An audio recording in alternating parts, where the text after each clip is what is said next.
ఇంకా అందరూ లైన్లో వచ్చి అన్నాలు పెట్టించుకోండి. ఈరోజు దండ గోవిందయ్య గారి పేరు మీద మహాలయ అమావాస్య సందర్భంగా వారి భార్య శ్రీమతి సుబ్బులు గారు, కుమారుడు దండ నాగేశ్వరరావు గారు, కోడలు శ్రీమతి సుజాత గారు, మనవడు దండ ప్రవీణ్ చౌదరి గారు, మనవరాలు శ్రీమతి అమృత గారు ఆశ్రమంలో వృద్ధులకు అన్నదానం జరుగుతున్నారు.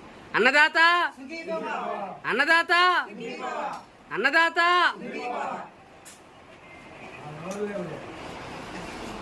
ఈ కార్యక్రమం శ్రీనివాసరావు సార్ చేతుల మీదుగా, నాగేశ్వరరావు గారి చేతుల మీదుగా, వారి ఇరువురు చేతుల మీదుగా ఈ యొక్క అన్నదాన కార్యక్రమం అనేది జరిపిస్తూ ఉన్నారు.